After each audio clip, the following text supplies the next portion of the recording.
What would you say is the real key to losing body fat? Growing understand us that to do cardio is the worst thing you could be doing. I guarantee you, and I bet my gym on this, that you can burn more fat if you... Okay, I'm going to confess something I probably never confessed to anybody.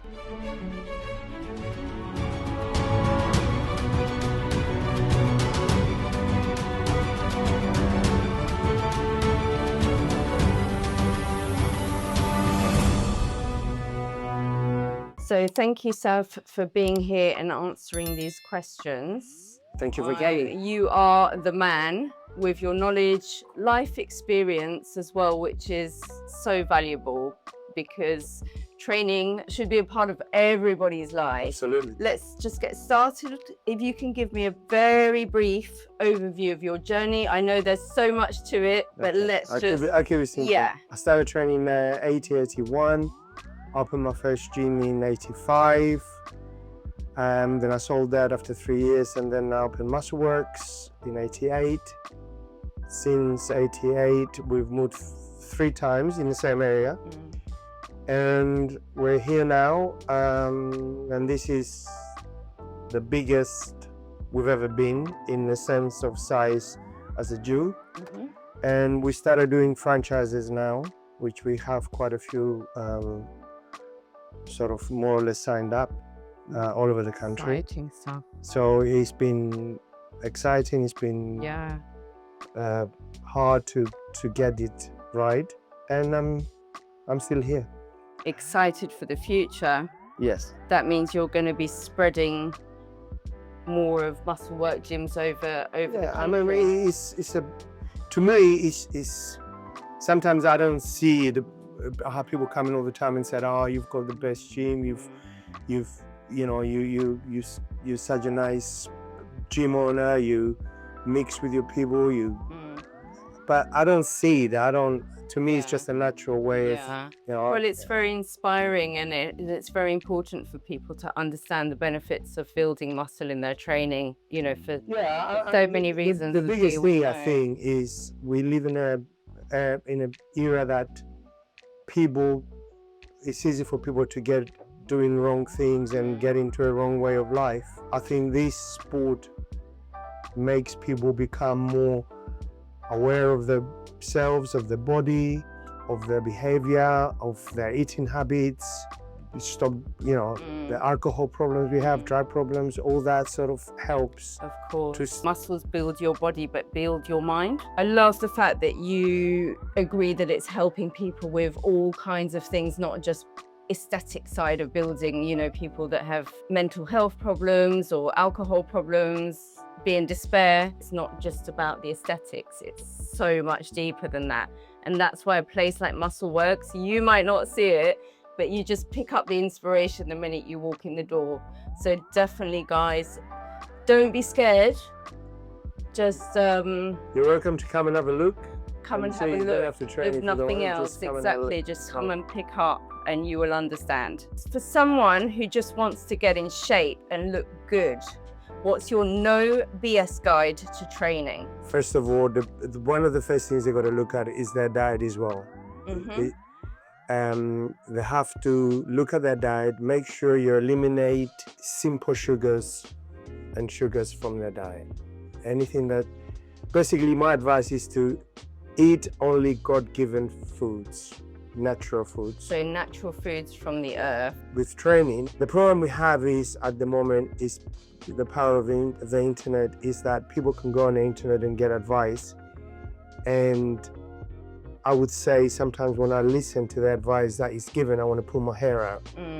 Because it's so-called people that they're experts or they are influencers, and they say things that are so wrong. It's not my opinion they're wrong, it's facts. It's logic, it's science. They shouldn't be advising people if they don't really know themselves. And unfortunately, people look at that, they listen, and then they come and emulate what they've been told in the gym. So let's throw some real facts, because I love the fact that you are factual and experienced. That's the thing. Yes. It's not experience for 2 years. How long have you been training for, would you say? Me training. Yeah. I've been training since 1981. Yeah. Right. So how heavy should we be lifting? You should train as heavy as you can, but the muscles should be doing the lifting, not momentum, no outside forces. And the movement is the biggest thing. The movement has to be done fully on every exercise. The muscles to contract and retract fully. And if you're doing, you can lift more weight by doing half reps or by using momentum to lift it. But the difference is that the muscles will not be getting the benefit from that, because unfortunately muscles can't read and they can't see. All they know is what they feel. So it's not good training for your ego or training because your mate is doing the same way and they can do the reps better. You should be doing what you should be doing and do it properly. And I'm witnessing that all day long in the gym.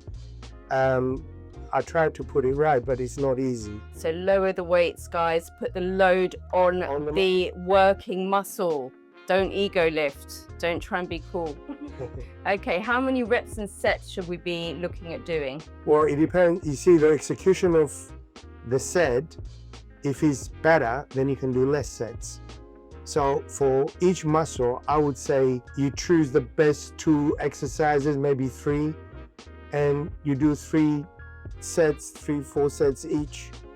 As rep wise, again, it depends how you do the reps. So if you do everything correctly, you will know that from the minute you start feeling the muscle working, burning, pumping, then that's from there on, you should be able to do another 2-3 reps.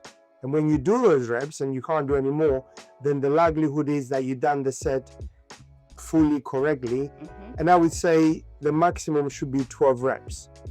If you can do 13, do 13, don't stop. How often should we be switching up exercises? Well, this is a big thing I have against this, is that why should you switch an exercise? It's like switching an investment. You have one investment that you're earning 80%, and then you switch it to put in another investment, you're only going to earn 60, 50%. Why would you do that? If it was money, you wouldn't do it. So why are you doing it with exercises? So basically, it's using the most efficient exercise and sticking with them. You don't have to change it. Are compounds necessary at each workout? And if you say yes, how many to add? It depends on the body part, but if you're just training and you just want to increase your muscle a little bit, you want to be fitter, then compound exercise is not a big deal. But if you're telling me that you want to compete, you want to build muscle, you want to get on stage, then you should use as little as possible compound exercises. You should do more isolation exercises, because when you're on stage competing or you're on the beach walking around showing off your muscles, they don't care how much you're benching, they don't care how much you're squatting. All they care is what you look like. And all. So you really say to get into the muscle, use exercises that put load and get in. And the muscle that you're training. Trying to do these big heavy loads. And well, if you're training biceps, why do cheated barbell curls or cheated dumbbell curls? So for a lifestyle, do you think the compounds aren't beneficial? No, if you want to build muscle and you want to look good, you want to, then most of the compound, the only compound exercise that I would suggest you do is for your legs, which I suppose is a leg press or a squat. If you can do leg press and properly do that instead of a squat. And for every other body part, it doesn't work. Okay. Do you rate supersets? Okay, supersetting 2 antagonistic muscles, or doing the same muscle and doing like what Mike Menzer would call it, or Arthur Jones would call it, pre-exhaust. A superset should only be done when you're doing 2 antagonistic muscles like biceps, triceps, chest, back. Okay. When you're doing that front delt, rear delt. So for 2 antagonistic muscles, you can superset it, because a lot of people don't know this. When you're doing antagonistic muscles, say between, say for example, biceps and triceps, when you're doing the biceps, your triceps are neutralized. And when your tricep is used, the bicep is neutralized. And that's a neurological thing that God or the universe or physics or whatever gave us, so we don't end up hurting ourselves. It's called reciprocal innovation in in proper terms, Interesting. which means Yeah. you don't use. So when you're doing a squat and you think you're using your hamstring and your quads at the same time, you're not. When the quad comes into activation, your hamstrings neutralize. When your hamstrings are being used, your quad neutralize. So by doing the same body part as a superset, so doing fly superset with chest press, there's an argument against it, there's argument for it. Would you do it? Would you get people to do it? No. No. What about cable work? If you have a choice, say if your choice was to use a bar, and you didn't have dumbbells, or you didn't have cables, then you use a bar. If you could use dumbbells, you use dumbbells. But if you could use cables, then use more cables. The problem with cables is, it's adjusting them at the right height, at the right level. Right. And the right angle. So if you don't know, it's very hard. But to me, cables is probably the best way to train if you know what you're doing. A quick one on this one. What's your take on cardio and steps? 3 things Yeah. that the body can burn energy from 3 different sources. Okay, this is undisputed fact. It's not my opinion, it's a fact. You can burn from glycogen, basically sugar stored in the muscle, fat, and muscle. You can use muscle for energy. So the glycogen levels in our body is limited. So if we trained for an hour and we did resistance exercises, we would have utilized maybe all the glycogen that we've had, especially if we're sort of dieting or semi-dieting or controlling our eating, which means if we carry on training and going on a stupid Stairmaster, I got 4 here because people want them. Going on a Stairmaster to do cardio is the worst thing you could be doing. There is nothing more worse than that, because trust me, the energy you're going to utilize for that Stairmaster is energy from muscle. Unless you replenish your glycogen levels, which would be pointless doing that after you trained. Why do that if you're doing cardio to stay lean or get leaner or whatever? So why advise your clients or advise anybody to do step, which is the hardest, more intense way of doing cardio? If you want to do some cardio, first of all, it should be done at different times from the rest of your training.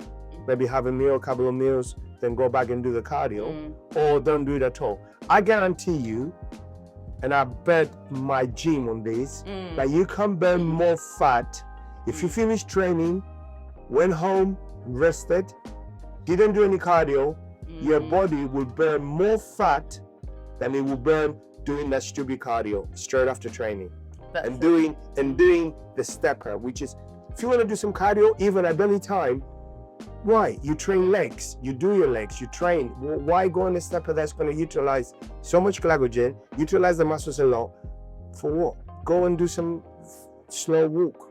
And he bets his gym on that. I bet my gym on that. If So anybody this can is prove an to me important, that I'm wrong, important. so we're there in a debate on me, we can sit Build- down and debate it in a scientific way, not in a bullshit way. What like about this. steps? Are you happy with steps? Or just walking. Yeah, that's just That's the best, in reality, that's the best way. If somebody trains, is trying to build muscle, is trying to recover, is dieting or semi-dieting, that is the best way of doing some type of cardio and utilizing calories from fat. That is the best way to do it. Why do you think lots of people in gyms train for years, sometimes with PTs, and still look the same? What are they doing wrong? The training is wrong. Most people put it down, now my diet is this, I gotta take supplements. No, it's the training.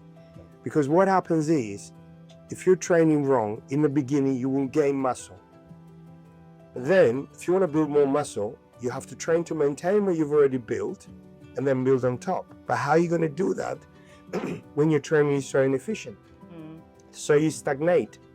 And that's why people use steroids, that's why people do other things. How could you very sharply and explain how their training is wrong? How can you sum that in a very Because they're comprehensible I'm gonna give the same way? Okay, I'm gonna give you the same analogy I gave you earlier on regarding an investment. If you're investing money in something that is not paying you back, you keep investing. All you get back is the investment that you put in. Basically, the muscle that you've already built and maintained, nothing is going to happen. It's exactly the same analogy. And the basis of it is your training. Some people could still be training wrong and improving, but those people are very few and far between because of their genetics. Some people have a most advanced nervous system, digestive system, endocrine system. So when they're still doing wrong things and overtraining or whatever, they're still improving a little bit because of the genetics. But those people are very rare. So we shouldn't use the exceptions as the rule. So would you say if they're not seeing good results, they need to change their training, change it up, stop what they're doing? Yeah, and when they change their training, again, is do the right thing, which is, unfortunately, it's not good getting somebody to do chins and dips. Why do that? I've got £1 million worth of equipment. People come in and doing chins or doing dips for their triceps, which is the most inefficient, more or less, exercise. Right, next question. If someone walks into the gym feeling intimidated or starts comparing themselves, what 3 things should they remind themselves on the spot? That they're individuals, they're different, everybody we're slightly different from each other, that sometimes people had a better luck. Well, let's take from the genetics, the advice, what they've been doing, and some people might be on steroids. So they have to take everything into consideration. And we all have to start from nowhere, from nothing. So there's a flood of noise online from fitness coaches and so-called experts, especially young, inexperienced ones. Do you think this is causing more confusion to people on their journeys? And how does someone figure out who's actually worth listening to and who can they trust? It's a very hard question and very hard to answer this, because I know they're talking rubbish. I know they're probably using steroids. That's why they look good. Or genetically they're so superior to everybody else, which it happens. So what do? It's very hard. Come and see me and I'll give you the truth. And give them the truth, definitely. It's widely believed that a large percentage of fitness influencers and even coaches who are acting as our role models are enhanced. They take steroids, but many don't disclose this. Would you agree, Sav? 100%. Roughly, what percentage would you say of influencers, coaches, lifting weights do take? Just on a rough. 85%. 85%, guys. Do you think this creates false and unrealistic expectations visually for everyday people trying to get fit naturally on what they can realistically and genuinely achieve? Unfortunately, the sad answer to this is yes, it's very bad. Yeah. And it's like chronically there, and we can't really stop it unless somebody building awareness. Yeah, that's the only thing you can do is build awareness, but still people are influenced by visual interaction. Yeah. So it's very hard to, the only way they find out is when they're doing that and it doesn't work, then they think, what the hell? And I get that. Maybe I get 10 people a day coming asking me questions about things that are not working for them and why they're not working for them. Even just before you came, I had a young man asking me a simple question about how comes his pecs are not growing. And I could see his front delts are genetically superior to a normal person for that size, because his training, all he was doing, he was using his front delts a lot. So his front delts were getting most of the workout because the exercise he was doing, they weren't hitting his pecs or hitting his front delts, and they're getting bigger and bigger and bigger. And unless he changes, it will suffer for the rest of his so-called, because he wants to become a competitive bodybuilder, his pecs will never grow enough because his front delts will be doing most of the work. So unless he changes now the exercises he's doing, so he's stimulating the pecs more than his front delts, he's got to have, and that problem exists, and I see it all day long. Yeah. Well, it's good to know, that when we look at pictures, that it's not, I think the realness of real has got progressively worse and worse. And I know it's a part of society, but I don't like people to feel that they're failing, because when you don't really know what's behind closed doors and what the truth is, it's a wrong comparison. Yes. And I don't like people to be led in that way, especially with the youth growing up. And I think that has become very prevalent. Well, I see it every day. So. Yeah, exactly. What are your core nutrition principles? Okay, I suppose it's keep away from sugar, not too many carbs. You still need carbs, so you have to be careful which carbs you're having. I would suggest reality, make sure that every carb you put in your body has some type of nutrition. Don't be fooled by the principle of the more protein you have, the less fat you're going to gain, or protein still has a 4 calories per gram, the same as carbs. So if you're having more than your body needs, it could still make you fat. And How important is protein, and how much does the average person need? Well, the actual word protein comes from the Greek word prodon, which means first. So it is the most important thing because it's the amino acids that we need from the protein, which is the most important. So in reality, it's the most important nutrients that we need to have. And the problem we have is that the amount is sort of dictated by your digestive competence. So if your digestion is messed up because you put in other things at the same time with it that it shouldn't be, like too many simple carbs or too much starchy carbs, it slows down the absorption. That could allow the protein to take longer to be digested and assimilated and absorbed. Then that could be a problem. So we have to be careful. I mean, in reality, the specialists and people that know a lot about nutrition, and they're saying that when we eat protein, it should only be eaten with not starchy foods. So in reality, we should be doing that. We shouldn't mix starches with protein, but we all do because that's the way we've been accustomed to. So would you say to have like protein at every meal? The fact is that the more meals you have, the more smaller meals you have, the more efficient it is. It's wrong because they've done clinical studies in America, Pennsylvania. They've done a lot of tests, and it's the amount that you eat per day that matters, not how many times. So you could have the same amount in 3 meals or in 6 meals. What you absorbed was exactly the same. So the idea that you got to eat smaller meals and have it more frequently is a little bit not substantiated. So you should have basically 60% of your intake of calories should be in protein, maybe 20% in carbohydrates, 25%, and the rest in fats. Okay, and what would be the top 2 carbs you mentioned about? I would say fruit, which you should always have an empty stomach.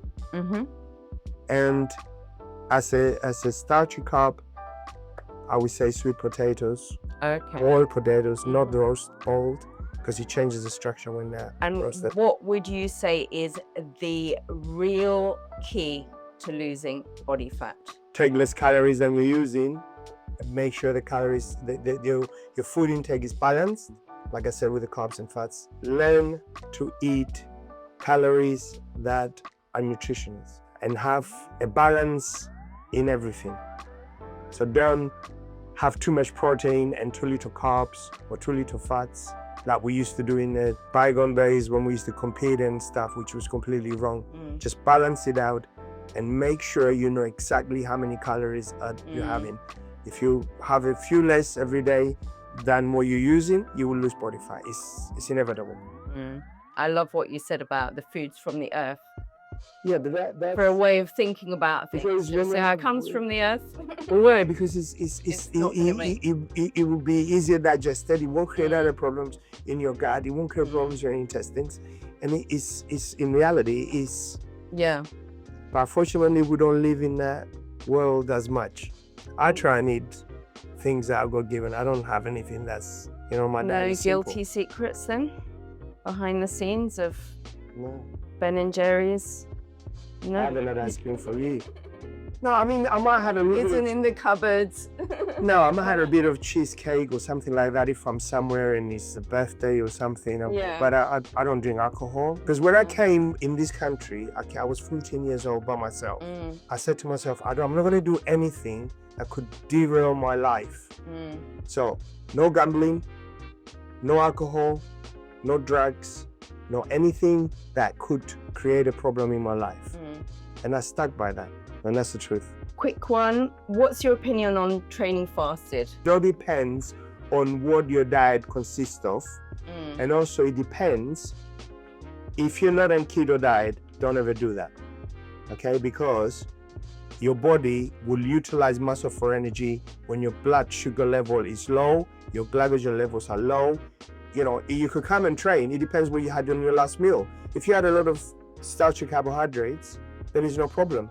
Your muscles will be loaded with glycogen, so it's no problem. The problem you have is by doing that, if you, as I said, there is not one rule. It depends on what you eat or what you've eaten the night before and what you are eating in a normal diet. Yeah. So I'm not going to say, yeah, it's good. I'm not going to say it's bad. Okay. So specific ways, if you eat in a specific way, then it'll be okay. It's no problem. It would work. The other problem we have though, if you're not supposed to be doing that and you're doing it, you're putting your body in an area that it creates more stress. Stress in the body creates cortisol. Cortisol creates fat deposit around your waist area, your glutes, your lower back.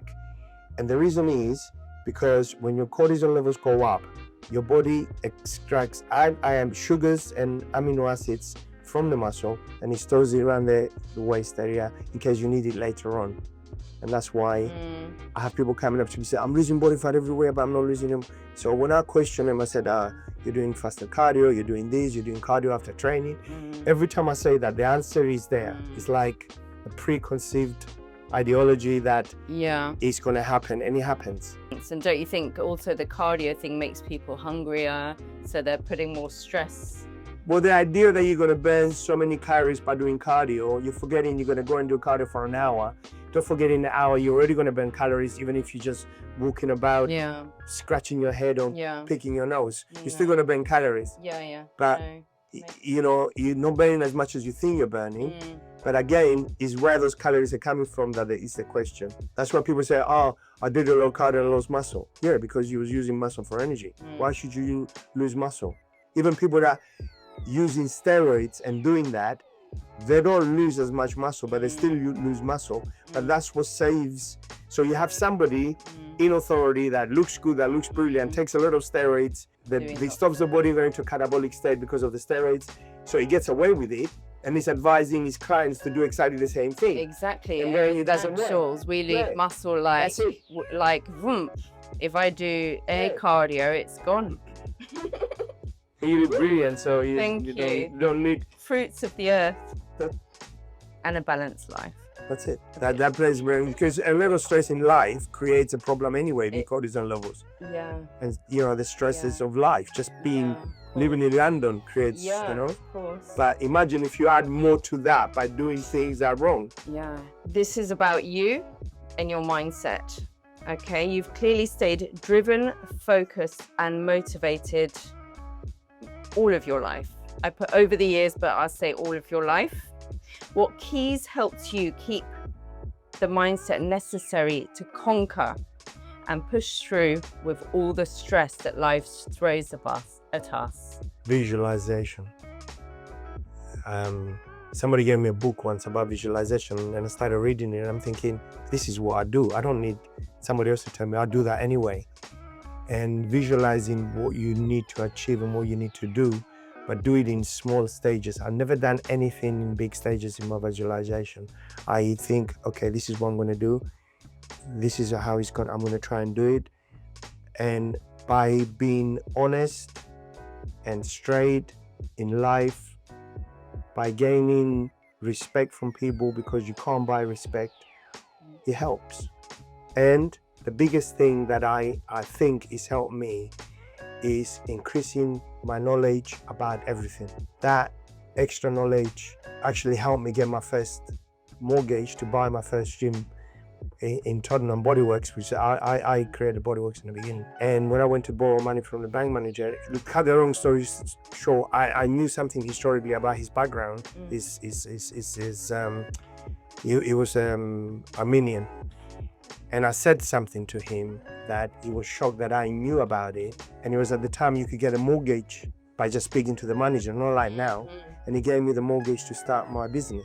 And that allowed me, and other things, you know, knowledge, you know when people say, as a phrase, our knowledge is power.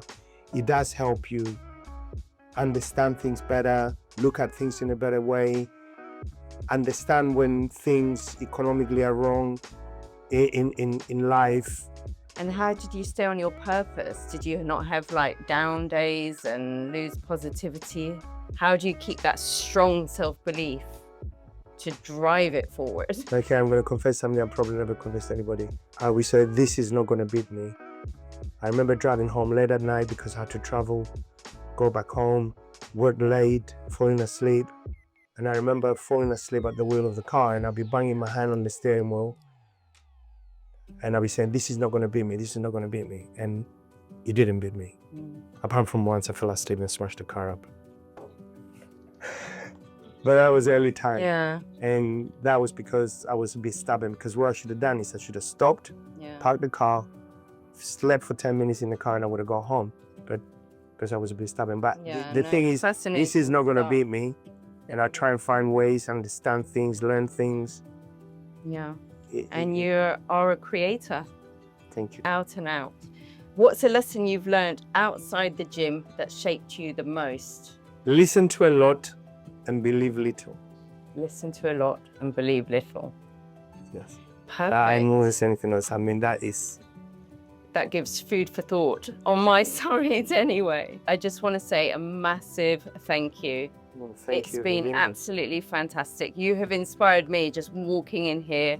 Meeting you has been absolutely fantastic. No, thank you. And we need you about and to teach people the truth and not to go down wrong ways. Please do make sure that you follow Sav on his social media. He's got loads of honest, hugely valuable advice with no bullshit. You can use that word. With no BS education. All the links are below.